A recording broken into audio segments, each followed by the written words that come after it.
Halo, jumpa lagi di channel DHM Hospitality. Dan pada saat ini saya akan berbagi tema bagaimana cara membuat resto di rumah. Untuk itu, simak acara ini.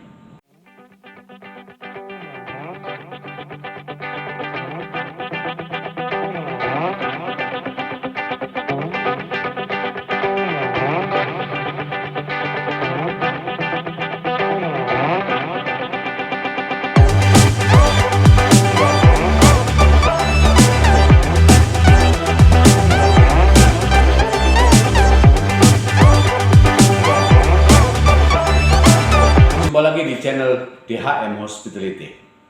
Tema kali ini adalah bagaimana dan bagaimana banyak teman-teman, banyak orang bertanya kepada saya, Pak, bisa nggak membuat resto atau mengelola resto di rumah?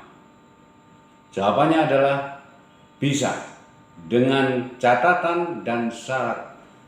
Satu, kita harus tentukan dulu konsepnya. Dalam membuat resto, kita harus melihat konsep dan menentukan konsep. Dan kalau di rumah, kita harus memiliki konsep yang tematik. Yang mana konsep itu harus sesuai dengan rumah yang seperti apa. Ya, dan tentu yang kedua adalah sejuk. Rumah itu harus kita bikin sejuk. Ya, sehingga apa? Sehingga tamu datang ke sana menjadi nyaman, ya, dan diikuti dengan suasana atau soft music yang soft, yang slow seperti itu. Ya, itu konsep rumahnya. Ya, sudah kita ketahui konsepnya. Yang kedua adalah kita harus tentukan dulu produknya different. Kita harus ada diferensiasi dengan pesaing yang lain. Ya, contoh misalnya kita buat black burger. Jadi sudah hitam, terus kemudian burgernya besar. Sehingga apa? Orang melihat, oh, sesuatu yang berbeda. Ya, itu produknya. Setelah kita tentukan produknya, ya, kita baru lihat lokasi. Rumah yang akan kita jadikan kafe itu harus rumah yang memiliki parkir yang cukup besar. Ya, kira-kira 10 mobil bisa masuk. Ya, dan terletak di jalan yang memiliki dua arah. Ya, memiliki jalan dua arah. Selanjutnya, rumah itu tidak boleh masuk ke dalam gang. Dan tidak banjir. Dan juga rumah itu harus diratakan pagarnya. Artinya apa? Kita tidak boleh membuat kafe di rumah dan pagar masih ada di depannya. Tidak boleh. Karena apa? Saya beberapa kali melihat, ya, orang membuat kafe, orang membuat resto, orang membuat angkringan di rumah dan pagarnya masih ada. Ya, bagaimana orang bisa datang? Ya, seolah-olah kita membuat resto dan ada pagarnya, seolah-olah orang jangan ke sini gitu. Ya, jadi harus diratakan dan bisa dipakai untuk parkir. Ya, itu konsepnya. Ya, itu rumahnya sudah ada, tempatnya sudah ada. Selanjutnya adalah setelah itu kita jadi, ya, kemudian kita harus pastikan bahwa rumah yang akan kita pakai kafe atau resto itu harus bersih. Kita harus betul-betul jaga kebersihan, terutama kamar mandinya. Kamar mandi itu harus bersih, spotless. Sehingga orang berpikiran, karena apa? Orang, kalau Anda sendiri kalau ke resto, melihat kamar mandinya bersih, maka Anda akan merasa, hai, luar biasa bersih. Tapi begitu melihat kamar mandinya kotor, mood makan Anda, mood dan selera Anda akan turun dan Anda akan keluar. Ya, kebersihan kamar mandi. Yang kedua adalah sebisa mungkin open kitchen. Artinya customer akan melihat dapurnya bersih. Restoran yang open kitchen, dia sangat pede. Dia yakin bahwa dapurnya bersih dan menunjukkan itu hygiene. Ya, kebersihan dapur, kebersihan kamar mandi, dan selanjutnya kebersihan area. Itu wajib hukumnya. Kalau Anda menjual kuliner, kebersihan adalah nomor satu. Oke? Setelah kebersihan sudah, baru Anda tentukan pelayanan, servisnya. Pelayanan itu harus quick service. Jangan sampai orang datang ke sana mau pesan makanan menunggu lama sekali. Itu sangat tidak boleh. Ya, quick service. Dan karyawan Anda itu harus smile, harus senyum, harus hangat. Mulai dari tukang parkir, mulai sampai dengan security, bahkan sampai dengan tukang kebun pun harus smile. Nah, pelayanan.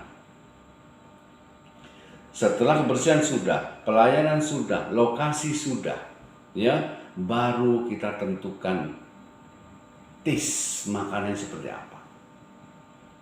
Rasa makanan itu wajib hukumnya enak. Ya bagaimana orang ke restoran makanannya gak enak, ya pasti akan sepi, gitu ya. Makanannya harus enak. Dan presentasinya dibuat secantik mungkin, semenarik mungkin, sehingga membuat tempting, sehingga membuat orang merasa ingin memakan masakan itu. Ya, presentasi. Setelah itu baru pricing strateginya, strategi harga. Harganya tidak murah juga tidak mahal.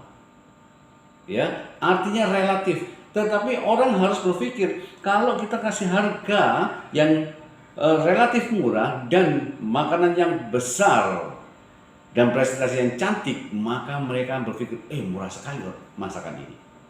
Itu poinnya.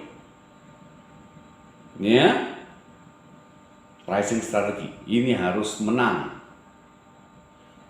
Setelah itu apa? Setelah taste-nya enak, harganya relatif murah, maka yang poin terakhir adalah marketing and promotion. Ini yang banyak dilupakan sama orang, dan ini yang dihindari sama seorang pengusaha. Banyak sekali pengusaha-pengusaha restoran, banyak sekali pengusaha-pengusaha kafe yang tidak berani untuk berpromosi. Padahal dia investasi berani, ya, dekorasi dia berani, membeli peralatan dia berani. Tapi promosi dia tidak berani. Padahal promosi adalah investasi jangka panjang bagi perusahaan, bagi kafe, bagi restoran. Ya, nah promosi ini kita harus lakukan branding. Kita buat branding yang menarik, kita buat branding yang simple, yang mudah diingat. Setelah branding kita dapatkan, baru kita pasang big banner atau big neon sign, dan kita pasang di depan rumah kita, di kafe kita, sehingga orang tahu. Dan orang kalau melihat ke sana, dulunya kan rumah, sekarang jadi kafe, sehingga dia akan bertanya dan mereka akan bercerita, dan akhirnya dia akan datang ke tempat kita untuk mencoba. Ya, setelah mereka mencoba dan enak, dia akan kembali lagi dengan teman-temannya. Seperti itu konsepnya. Ya, itu untuk branding. Kemudian kita lanjutkan dengan massive promotion ke online dan ke offline. Ke online kita harus pasang Instagram berbayar, yang kita lakukan secara reguler, 3 hari sekali, dan sesuai dengan radius dari restoran kita. 3 hari sekali kita upload, 3 hari sekali kita pasang iklan untuk menancapkan orang supaya datang ke restoran kita.